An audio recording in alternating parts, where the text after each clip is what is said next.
really potent. Alam na alam niya na early ka pa lang, susubukan siyang invade nitong Hilda to, and first blood mapupunta kayo sa Thailand. It feels like ang ganda ng pressure na ginagawa niya. Even De La Cruz right now, Raging Sandstorm na gamit. Down goes Hack. And now hinahabol ngayon, ito si Kayum. De La Cruz, gonna go for it. May iwasan naman niya ang mga atake. Early Even that flickers burnt. Ibig sabihin niya na walang dalawang flicker ang Pilipinas para sa turtle na ito. Pero agaran ding mapapabagsak si Pabico. And this might just mean the turtle. Pero masesecure naman ito din yung Pumuseno, pare. grabe naman, napagandang Throne of Ruin. Huling-huli ang tatlo. And I think hindi na makakatakas si De La Cruz. Sabi ko yun kanina, pickings pa lang. 1v2, 1v3, no problem. And looks like that's happening right now. Nakuha pa rin ng Pilipinas ang ating pagong. That's turtle number 2 going over to the Philippines.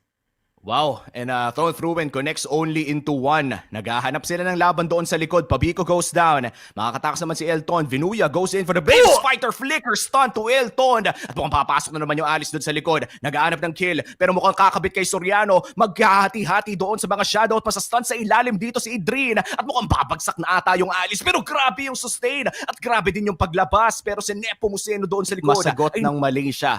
Eh yan ay yung pagti-team fight natin sa ngayon. Kanina kaya pa nilang pumalag, but look at that. Kakabit na naman ang Landshaker. Makakatakas via the bravest fighter. Traction Pulse comes in. Hack doon sa may bandang likod. Si Vinuya hinahanap ngayon. Throne of Ruin tatama sa dalawa, pero yung Dark ay tutunawin. Vinuya goes Turtles down. already going to the hands of Sibol. Kalahating HP na. Nepomuceno goes out. Briefly, ni-reset ang Turtle. Ayan na naman, nagwawala naman si Vinuya sa gitna ng 4. Throne of Ruin para lang sumagot. Pero looks like busy-busy lang si Nepomuceno pagkuha ng pagong. And here comes Soriano. Ito na yung introng hinahanap-hanap nyo. That's a double kill para nating Granger. And look at that, nasa likod, sinagot si Pabico. Pero naubos na yata ang mga tropa dito ng Malaysia. Tumatakbo, try to buy some time. Pero looks like it's not gonna be for long. De La Cruz and Soriano tinatrabaho yung Alice. Napakunat talaga. And even under the tower, hindi pa.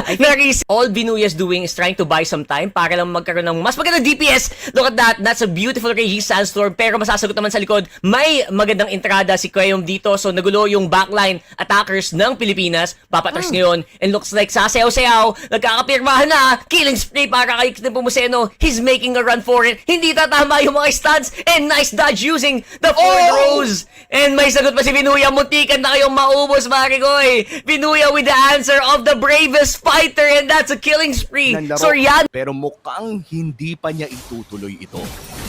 Ang daming ganitong situation eh. Busy-busy sila makipaglaban. Kita mo naman si Nepomuceno nasa Gedli. Pero nung sumama na, it's a really, really scary fight.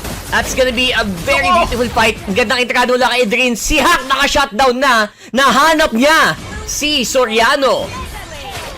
Oo, Nepomuceno and Vinuya, however. Looks like they are gonna be going for that mid lane turret. Sasagot naman si Vinuya ng isang magandang Landshaker straight into the Hilda.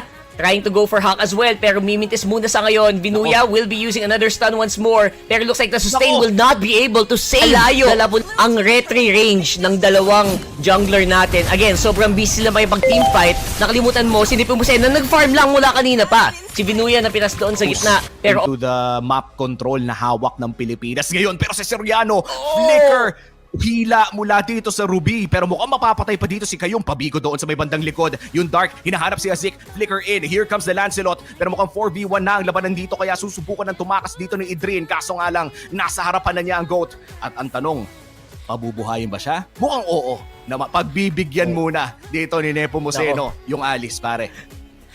tama lang to. Very composed, very calm and collected.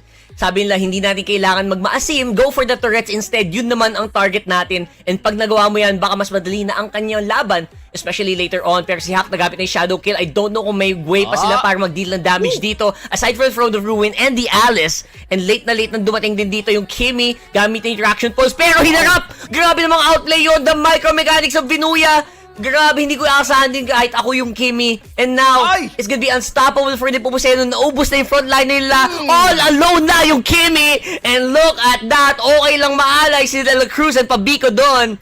It's like it will be a very easy one catch from Vinuya. Kung nakita nyo yun, micro is real. Oh my goodness. 1-0 para sa Pilipinas. Ang sarap i-replay nung last na yun.